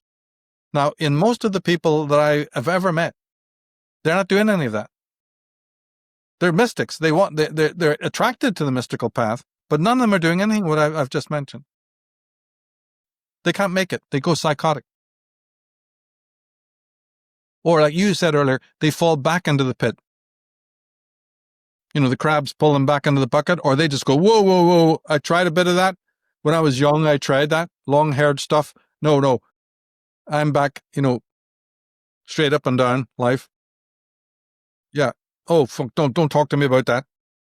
I'm a born-again Christian now, because there are many people who go on the Siddhartha road, but they're by the time they get to the Garden Gate, they're already exhausted and have to go back. Well, there's no shortage. Look at all those fucking types going down take their ayahuasca trips down in the Amazon and swing from the trees right down there. There's no end of this when it comes to the circus version of it. But that's inauthentic. These people are not even half aware of just what it really, really takes. And one of the things it takes is to make sure that you are not suffering from sort of spiritual malnutrition. And therefore, that means reading and studying the greats, the great minds that came before you, who've already walked a lot of this path, And therefore you can nurture yourself with their knowledge. And then when you go on, to the next dimension, walk a bit of your own path. Oh, it's so much better because you have a compass now. Rather than trying to go out there and just flounder about, hoping that, no, it doesn't work that way. There's too many forces out there that can knock you for six. Well, yeah, there's too many deceivers. And that's why people crawl back, into the cave and close the door behind them. It's not easy. And yeah, let's even get into the psychology a little bit more of it. This is something I really want to do a deep dive in towards. So let's again just paint a bit of the picture for people. So we have the psyche, we have consciousness, we have this experience and of ourselves, and we have voices inside our own head, and they could be multiple voices, whether that's the voice of the conscience or the voice of the superego. So let's say we're trying to describe what the ego is, because I guess that in a way throws people off initially whenever they come to psychology, because they hear ego and they think of it in the lay terms instead of how psychologists actually meant it. What, and my understanding of what they were writing about is sort of just like my experience immediately of what I'm conscious of. And then there's everything that sits outside of that, which is what Freud called the it, as you were saying, and things come in from the it, and then I experience them. And sort of like if you were looking to try to find the it, say you put your hand in front of your face, and you eventually just keep moving it, and then it exists somewhere outside of your perception. Doesn't mean it's not real, but similar in a way, if it was come back into your vision, these sort of energies or emotions or instincts come back up into your experience, i.e., into the egos, and that's filtered between the unconscious and what comes back into the ego. Can you speak a little bit more about how or what the ego is and how that's meant to develop over someone's life? Yeah, it does develop. Freud said it develops through about 5 stages, which is then complete around about the age of 6 or 7. And it's at this point that he claimed that the superego is formed. Others say that that was wrong and that the superego continues, for many, many, many more years to develop. It's always developed. It doesn't just stop at 7. But generally speaking, a child, the child's sense of other people's existence, that they matter too, and that there's a thing called the reality principle, all of these things, and that also the child now realizes there are restrictions on what you can do. Is by 6 or 7, it's we're there now. I will be punished. I can't just do what I want. My teachers, they'll label me a delinquent. So all of that. But you want to keep it broad, like you said, in the macro. So the ego is a structure that emerged out of the id. Yeah. Where Freud said where id is, ego is there. Right? So it's like a great ocean, and from that ocean came a little hill that just rose above this swirling black ocean. Then on that hill, there came a little sort of fort or castle or even lighthouse. Then on that lighthouse, at the top of the lighthouse is a very bright light. So this is that's the ego. And so, or you can say the whole fort or the whole island is an ego, but it's divided itself into these different structures, different evolutionary stages. And so when you go to sleep, you fall back into a sort of a pre-conscious, state. You don't completely go into the unconscious, but you're close to it. You come to the limen, and under deep hypnotism, you can be brought back into the unconscious, and there'll be complete forgetfulness. And that was the stage you were when you were a fetus. And this matters enormously to everything that you're asking, is the state of the fetus, and maybe say for the first year of birth even. There's this euroboric, embryonic feeling of security and omnipotence in which you don't have to move a muscle and everything is provided. And this feeling of comfort and effortlessness is never, ever lost. The hankering for that womb state is lifelong. And it's stronger in some and weaker in others. And when it's very, very strong in people, then unfortunately, those people are very, very what we call regressive, and even to the point of being schizophrenic. So all a vast majority of the neurotic tendencies come from this inability to break the umbilical cord and face the reality principle. But then as the child grows, its ego is slowly developing through these 5 levels. The oral, the anal, the phallic and the genital, and then the final latency period where the superego is born. 4 to 5 different levels. And there's been all arguments galore over all of this, right? I'm just keeping it very simple. But what's really happening is that little island and the little fort is trying to defend itself against the swirling abyss from which it arose. Its roots are in that abyss. But it also has to differentiate itself from that abyss. And what we call consciousness is exactly that. It's a process of slow differentiation. There is no answer to how it happens or why. It's one of those mysteries I talked about. We talked about several, and this is another one. How did this even come about? How does this little plant, where is it ordained that it will rise from the mud and reach up into the sunlight? What force makes that possible? Materialist is never going to answer that. They know that's why they don't bother even trying. They give you a lot of guff about something else. Let's talk about evolution. No, what they do is they replace one mystery with another mystery. Well, it's nature. It's evolution. Oh, which you can't explain either. So you had one mystery, but then you give me another terminology of another mystery and expected me to now it's explained. You just keep adding on mysteries. Yeah. Is this what you're talking about? Yeah. We've mentioned the superego a few times. And again, this is a term maybe people come across in books, but you go, again, psychology is about a study of our own psyche, on our own experience. How can people recognize what the superego is? Well, see, here's the weird thing. How are we all going through the same process of development? If we're meant to be individuals, say the person who's arguing that we're all individuals, but the process of forming a psyche is universal to all people. So a collectivist can come along and say, fuck you guys. Michael, what the fuck are you talking about? The very process of how an ego becomes an ego is collectivized. Every human being shares that path, just like it is your cell development. And then you'd have to go, oh, that's right. These are collective factors. So what it means is the individualism itself is a differentiated state that comes later in evolution, because the earlier parts are indeed, as these people argue, and I agree with them, collective.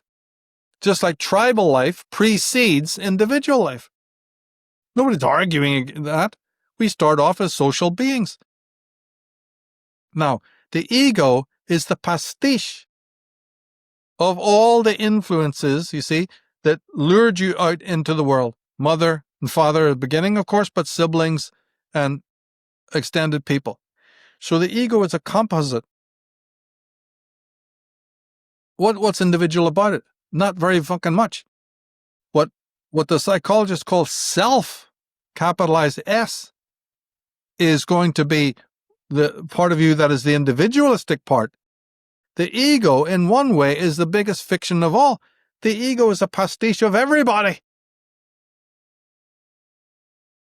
And this is why, then, collectivism is so attractive to people, because the ego is already only understandable as it is embedded in a social sort of cluster. It feels happy there.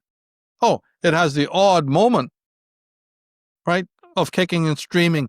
But no, ultimately, when you go in to look at it closely, all egos are very much the same. And the way that was the very mechanism I'm talking about, the architecture, the architectonics of how an ego comes to be an ego is entirely popular. In the same way that your brain hemispheres developed, so does everybody else. Unless there's some biological, organic abnormality, then everybody's brain grows in the same way. So these are collective factors. And the collectivist will point to that and say, we're right. Individuality, mate, is a fiction. And you know something? For most people, it is. It's only a fiction. This is what The Prisoner and these other shows are trying to point out. But Jung and other psychologists said, we're not going to leave it there. There is an individual aspect, but it must grow. Right? The bud, the flower of the tree is the self. And that's what this whole thing is moving towards, or psychologists call it, self-actualization. So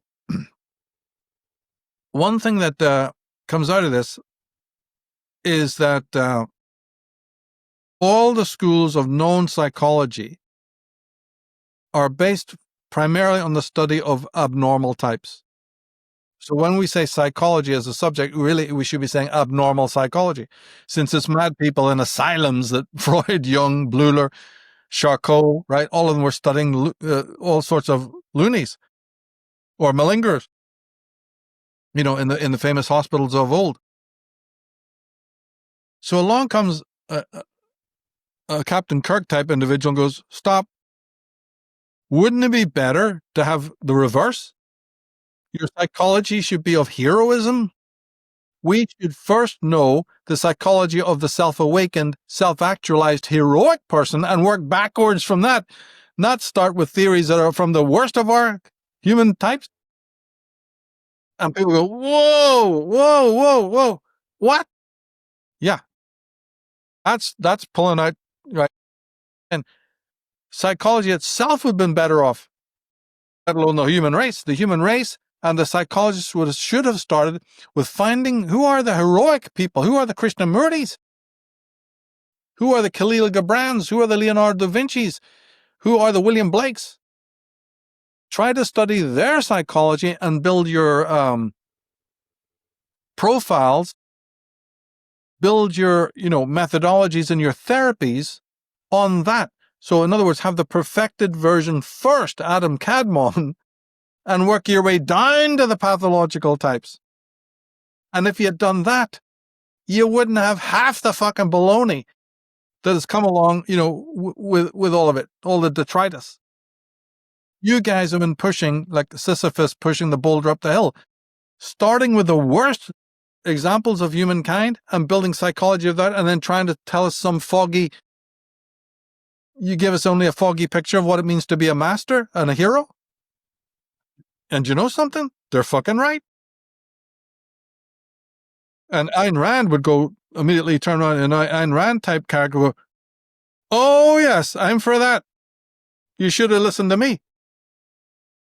So it's not that you don't have people who did that to an extent, but it certainly wasn't common. So there's a big, big critique of psychology right there.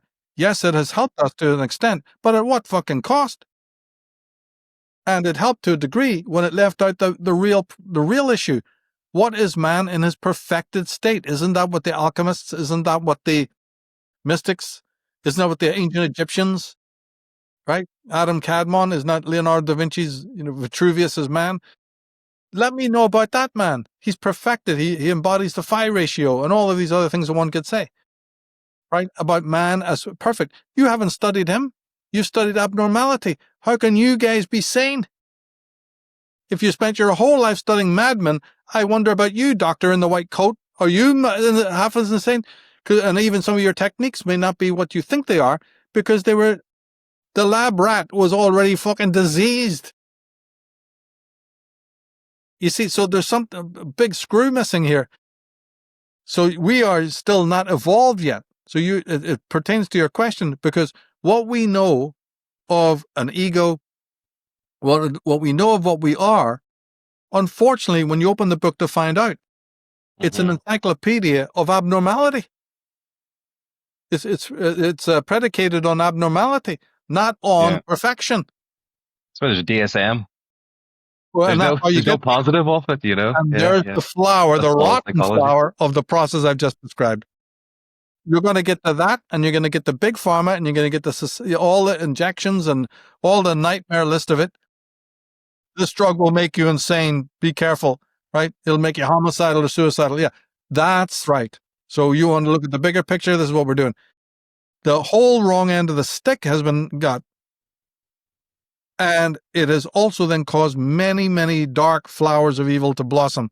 Whereas if you had the hero archetype being studied by the philosophers and psychologists, then you could work your way backwards to find out what is unheroic might have been a better route, but we didn't do it that way. So there's this long history of studying the sick and the ill, and they come up with a whole manual of diagnosing every little tiny thing that can go wrong with people. And then they use that to enslave you. You go, oh, well, how do we bring people towards that more? And how do we take them away from the truth? How do we entangle them up in that web? And that's another way of catching people as part of the collective. And start. Yeah. In fact, it's so bad that now a child, as soon as he's born, is abnormal to them. Get the DSM-V out because this child needs this many injections, this many scans, this much therapy. Yeah. Right? So even the child is considered so abnormal or needs even surgery to fix it. They didn't listen to the right music. They didn't listen to the right songs. They grew up, so the whole thing is bankrupt. And it's very difficult then to find the few philosophers, the few mystics, who see with this kind of clarity and stick very close then to their wisdom, Because you can train yourself to seeing all the imperfections, and that is vitally needed. I'm not denying it. But behind that, and more important than that, is the image of perfection that you need in the background. If you took that away, then what are you left with is only seeing nothing but imperfection all the time. And that in its own sense will breed another pathology, the one that most of the doctors and experts have got in their mind. They only see the imperfect. They're trained to see imperfection. They have no concept, no template of what is perfection. And they won't listen to the few people, that I specialize in that have painted that picture for you. They don't want to know. They slur it. They deride those types of thinkers. Mm-hmm. Yeah. Mm-hmm. Yeah. And so, we're not talking about a lot of modern psychology where people go to a therapist and they sort of just go through a little bit of woo-wah. And they're not really getting to the heart of it. Oh, here's something wrong with you. Here's a label for what's wrong with you. And then you can attach to that label. Then here's the associate pill that goes along with it. Instead of going, oh, well, we have a psychology of the hero, of the heroic. Here's how to become heroic. And that will solve a lot of your bullshit that's going on in your life, a lot of your problems. There you go. That's right. And then the goal of that would be self-actualization. And you can involve at this point, once that's become the therapy's, raison d'etre, by all means, bring in your Freuds and your Adlers. Now, a lot of their work works even better. Yeah. Yeah. Well, yeah, especially Alfred Adler's work really comes alive when you're looking at that. And he's not the only one.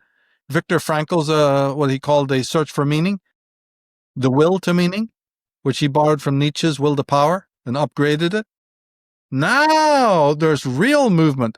Otto Rank's will therapy becomes important now. Achievement, goals, right? Leaving the herd, being strong.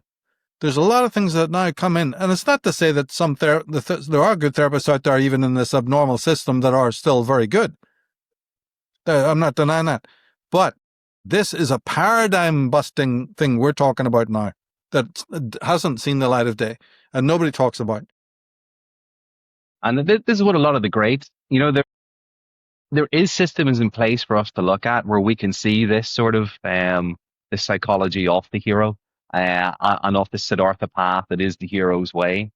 And this ties back right into the start of where did ancient man used to do this? How could they pass that information on over time? And we talk about the great myths. And you started with learning about the myths of Ireland that initially got you into it. And so would you speak a little bit about psychology and about mythology as well and how they come together? Yeah, well, that's a huge thing, right? But see, in the ancient days, and this included the study of tarot and astrology, by the way, the individual shaman would take on a pupil, or the mystic or the hermetic school would take on a pupil. And for them, it was a very important initiatory stuff that it was all about symbolism. Being introduced to symbolism so that then you could start to slowly start identifying with symbols that matter to you. Right? Now, Carl Jung picked up on this correctly when he understood something about this, because he, unlike Freud, discovered a deeper layer of the consciousness that he called the unconscious, the collective unconscious, which is a reservoir basically of all of these symbols. So when you dream in symbols, right? Now, in this archive, this collection of ancient symbols, there are ones that will speak to you personally. He discovered. But he discovered it because he'd been studying these old manuscripts of the alchemists and the hermeticists of years gone by. Right. And he came upon this, and he realized that symbols of meditation, he called them symbols of transformation, were hugely important to the ancient mystics. And this involved tree worship and star worship and just animal totems, and all sorts of things. And even then more numinous symbols that come from the unconscious. So that would be my answer there. Now, that's not, you don't find, it's only in the Jungian model that you get that today. Yeah, I was thinking, do you mind if I pause for 1 second, Michael? Is that all right? Sure. I'll stop this just for. Okay, and so we were talking about psychology, and we were talking about mythology, and we got a little bit onto the work of Carl Jung as well. I asked you about myths and how mythology and psychology sort of comes together. And I guess I was kind of thinking of the work of Erich Neumann, who was Freud, Jung's sort of top student that followed in his footsteps. And he wrote that extraordinary book about the origin and history of consciousness. And essentially, he sort of described how there was this evolution of the ego over time that could sort of be projected onto sort of the movement of the sun and the sun rising and the sun setting with it. Would you speak a little bit about your understanding of his work and about mythology and about, I guess this ties into religion going into the past as well also? Oh, it sure does. Remember when I talked about those who expanded on Freud's work, especially his analysis of the earliest stages of birth? This is where Erich Neumann comes in very, very strongly. My book, Dragon Mother, is dedicated to him and features a lot of his work in that. Yeah, and you're right. He is talking a lot about symbols. He's talking a lot about the unconscious. He talks a lot about the serpent symbolism. Now it's connected to the mother archetype in both her positive, benign aspect, but also her terrible aspect, as a kind of a devouring figure. And again, here you have this classic ambivalence between something that's there to nurture and prepare and initiate and make ready for the reality principle, as opposed to the other side, which is dark, regressive, prohibitive, and prevent, it's necrophilous, holds one back from evolution. And both parents are guilty of this, of course. But the mother has a special role because the mother is the one that offers all that nutrition and assistance and comfort that we so much hanker over. We came from her womb. And so that need to be in this sort of effortless, incubated space carries through, for the rest of our lives. So this fascinated Jung and it fascinated Neumann. And they then wanted to look at the symbols that are associated with this. And what they found out is that these symbols are very odd. They have this sort of a dualistic element. Because as we know, the serpent could be a symbol of great evil, but also of great good. So he wanted to write about symbols like that. And another guy called Edward Edinger also picked up on this. He was another Jungian.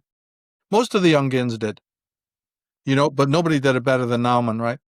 So they wanted to take all of this different symbolism and investigate it, both from the positive and the negative, and how it is even possible that a symbol that we associate with something positive and good can double up and be something that can also, destroy a mind. So this strange ambivalence And each of them came up with their own explanations, for that, what that's all about. And I highly recommend those works. And as I say, Naumann's particular work was of a huge importance to me, in my book on Dragon Mother, where I give my own theories about the terrible mother archetype and, get into all of that. Very, very important, because in ancient times, this was the key. That a triangle just wasn't a triangle. A dragon wasn't just a dragon, a winged horse, or a tree. Like, say, if you took out the 22 cards of the tarot, these were not just dead symbols. They mattered. They were individualized. People selected them. This is before a religion. That's why you have a star sign. For instance, it was all of this. It was breaking down. In fact, even in the individual stars became important in your birth chart as symbols. And that would be your symbol, of your clan, but also of even an individual. And you'd talk to it, you'd commune with it, you'd wear the symbol, the badge, the talisman, you'd pray to it. And of course, we know the sun. Of course, nobody needs to tell us that the sun was a very powerful symbol collectively. Or somebody like Akhenaten, the pharaoh, was into the sun as the number one symbol. He tried to make that the most. But that's an example of what I'm talking about. In ancient days, people would pick a particular planet or star, like Venus or Jupiter, and worship it. And then that developed later on into cults that would then, follow the luminaries too. But it's not something that is gone. The unconscious mind, you see, still works on that level, funny enough. These still matter. And when it comes to therapy, deep psychic therapy or the spiritual path, you'll soon find, that doing sacred geometry, painting, all sorts of the arts come flooding back. And, Jung used to notice that his clients like to do mandalas, for instance, painting mandalas. All a reason for that. Yeah.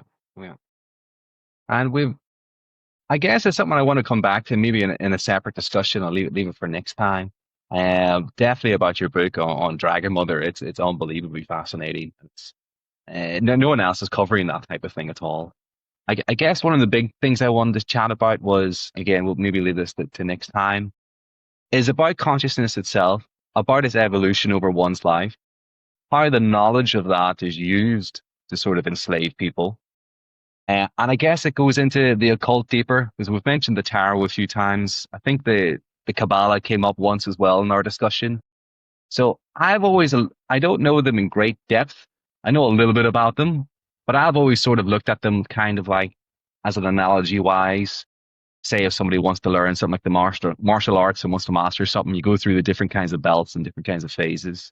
You go for your white belt, your blue, your purple, brown, black, or whatever. So too is the Kabbalah, is maybe a way, or these secret societies or these ancient cults with it, were ways to try to help develop consciousness in a certain direction, or how to try to evolve it, if you know what I mean. Do you see it as that kind of way, or do you have a different take on it? Well, yeah, the Kabbalah is very ancient, and it's not Jewish. The Jews preserved it. They have credit for preserving something that didn't belong to them. They inherited, just like Christians and others inherited pagan lore, from previous cultures. So the Kabbalah actually comes from the old Aryan tribes and traditions, the Persians, especially the Persians, but others as well. And it ultimately comes from the Druids of the West. Yep, others as well. Because you see, the Norse people have their own Kabbalistic tree of life. Yeah, it's very similar, called Midgard, the central garden with the Yggdrasil, the sacred tree, right, with its 9 divisions. It's very similar to the Jewish Kabbalah. And it's all based in ancient tree worship. But that doesn't mean anything to anyone listening to us, unless you expand what the word tree worship meant. It's not just tree hugging, some hippie thing. It was a very universal, powerful, the world ash tree was meant to go through the whole planet, be the center of the entire universe. I mean, there's a lot that goes into this. It's all been forgotten. And if you count how many trees there are, in the Bible, look at the book of Genesis, tree of good and evil, tree of knowledge, the great oak. The trees Mhm. turn up everywhere, but you don't even notice it. The fig, and all the rest of it, the Mount of Olives, it's all there, but it used to be even more. Mhm. Some people relate it even to a goddess tradition, and that's fair. There's certainly something to be said about that, So it goes back into this old pagan tree lore, but the secrets of it were lost. So by the time the Jews got hold of it, they didn't know what they had. And so different Jewish scholars then tried to write about it, well-meaningly. They thought, oh, well, fuck, it's like, we've lost the manual, so we'll give it as our best shot. And so they assigned these Jewish terms, Hebrew words, to the paths, to the Sephirah, right? And added a lot of qualities and attributions that really don't make a lot of sense, to tell you the truth, right? It's interesting and what have you, but no. They did their best. There's nothing evil in what they were doing.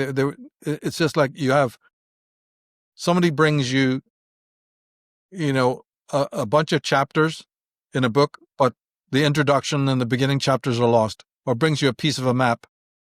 Most of it's gone. What are you going to do? You're going to speculate, you see? Yeah. So the ancient archive was burned. It was desecrated. It was lost. All over the world, this is the case. And so the traditions that preserved it like to be seen as, oh, this is ours. But a real student knows right away, no. This doesn't belong to you. This is coming from something far more ancient, but it's a lost wisdom, And one has to then tread very carefully.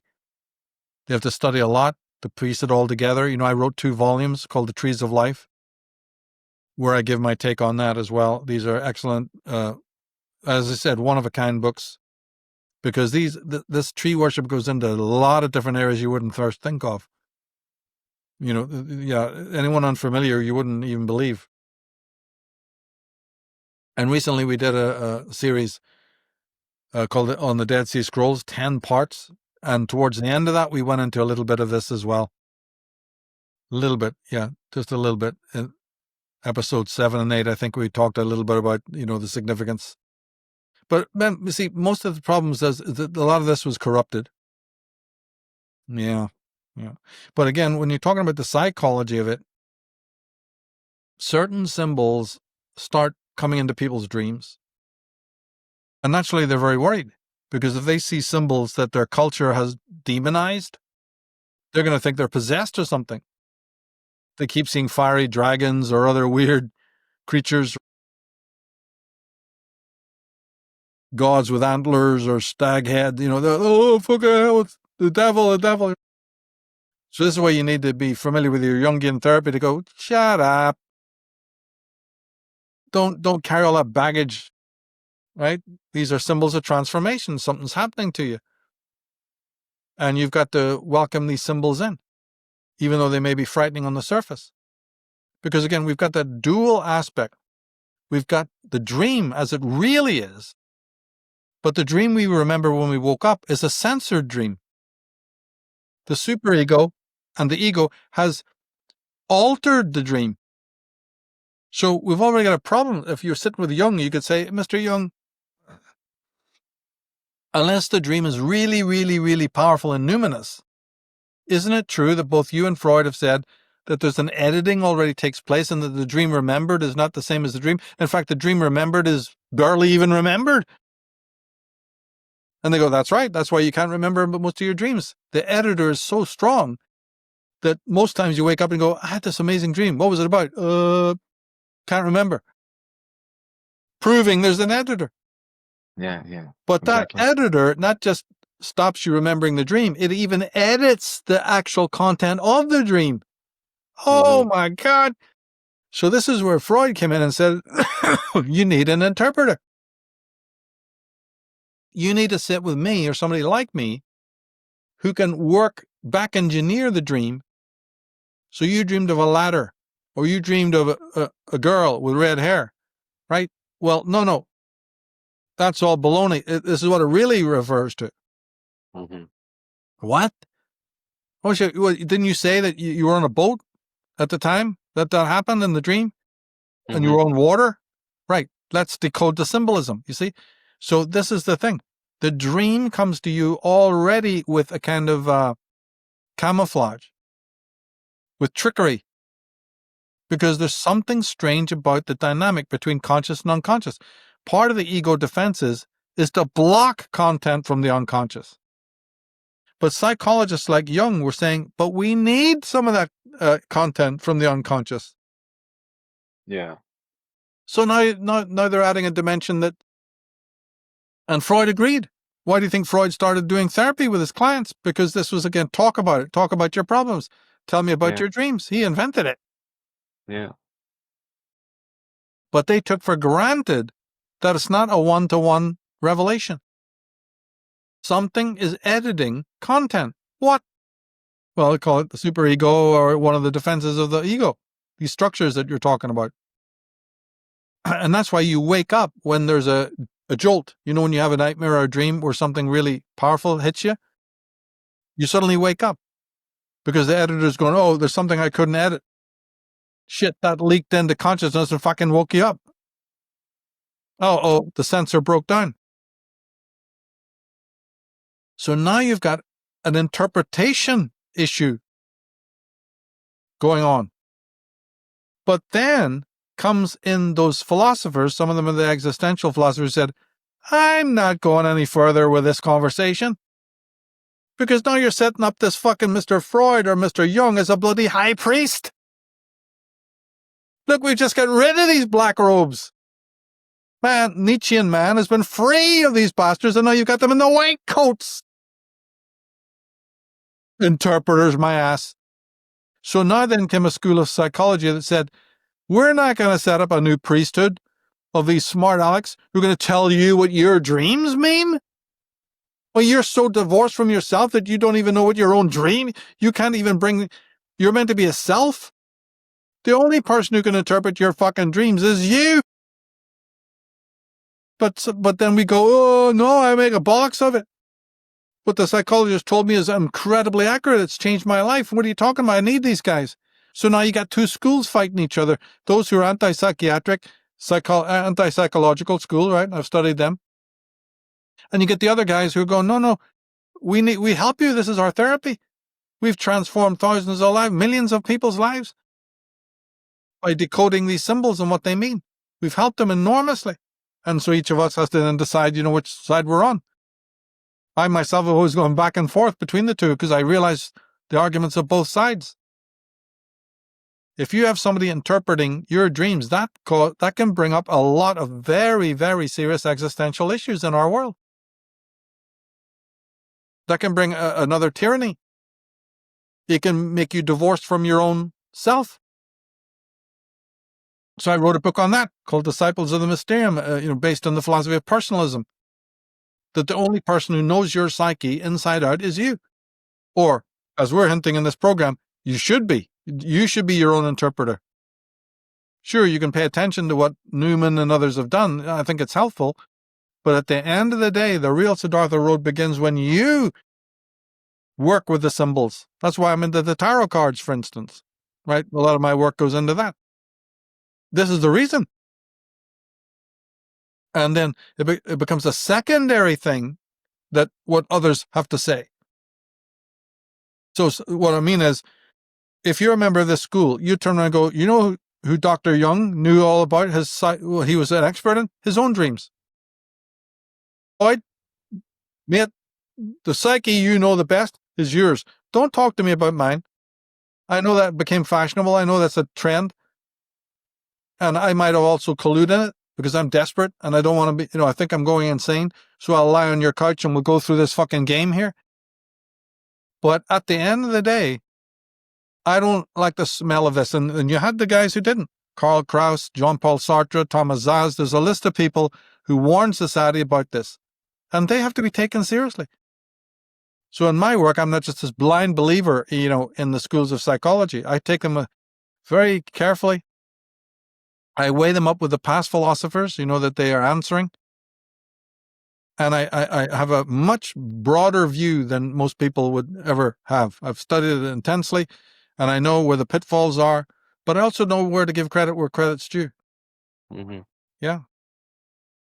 Yeah, brilliant.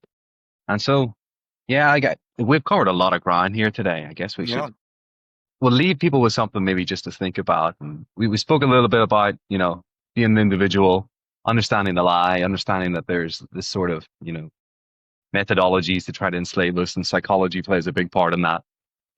And yeah, there is this censor that exists within ourselves. And I think that is part of something that is manipulated.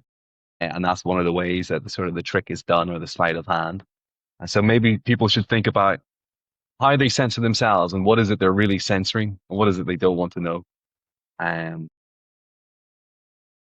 but yeah, I guess we'll stop there, and we'll come back and we'll go into it much further. And I think we should do an episode maybe about the tarot as well, and going into the symbolism of that, and yeah, and how this plays into the rites of passage that a mystic should try to take, or that they might inevitably might go through, because it's archetypal in a way.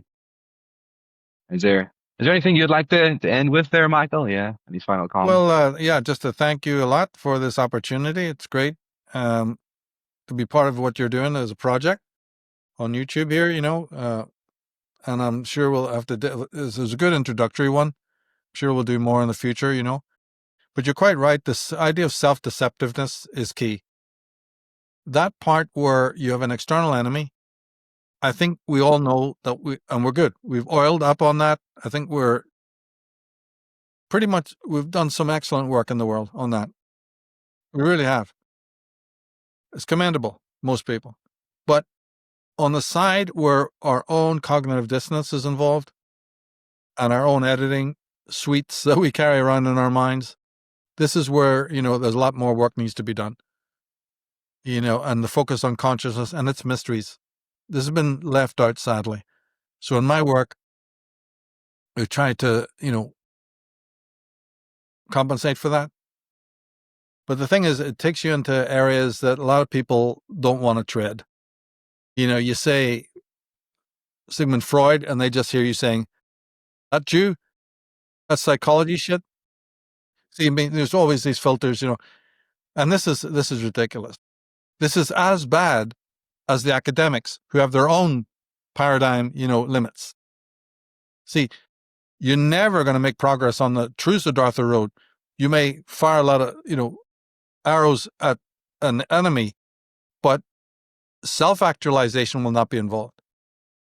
This will be purely, fighting the external dragon, but the dragon's got you because it knows how to work behind your back. Right? It's the internal enemy, the enemy within. You have let run ragged because you were closed-minded and you didn't go to scholars just because of this, that, and the other. See, I study them all. Left wing, right wing, Catholic, Protestant, whatever. Jew, Gentile. In the search for knowledge, that's what you have to do. And it makes me very, very, very different than what's out there. I mean, and people can confirm this. I mean, everyone listening to us now should know just how brutal it's become in terms of attacking and partisanness, And that can be a handicap because some of the gems that you need, some of the ammunition that you need, and the stabilizers and the nourishment you need comes from kind of places you normally wouldn't think of going. I've been arguing this, since the first book on Atlantis. Yeah, and so that eclectic, spontaneity, open-mindedness, that's the kind of person I relate with best, I think. Yeah, I've got my free websites. People can check it out. Come over to Join Unslaved, or, definitely, I've got free articles galore on msar.com, michaeltsarion.com. And, we'll do more. These were great questions, Matty. I really appreciate it. It's not every podcaster that wants to go into these directions, especially when it comes to questions of consciousness. So at least we kicked it off, a bit there. There's more to go into. Yeah. And I'm sure we will do that in the future. Yeah, we're really only skimming the surface of this. Yeah. We really are. Yeah, we've hardly dipped a toe into the water. You got it. But yeah, absolutely. Everybody should sign up to Unslaved. I think there's over 450 different podcasts on there covering every range of topic of all different schools of philosophical thought, like types of psychology, of ancient history, alternative research, you name it. You guys have covered it all, and you've done it with great detail. And as I said, it always comes with the receipts. So anybody that has any sort of doubt, like you can go and you can read the great authors yourselves and you can make up your own minds about it. But again, we said it's an individual road. And again, thank you so much again for coming on. You've been so gracious with your time, and I really, really appreciate it, Michael. And then yeah, I hope we can do it again soon. But everybody sign up to the Substack as well. We'll leave all the links down below. Yeah. Thank you, everybody. Sounds good, mate. Thanks for joining us, everyone. Super. Brilliant. Thanks.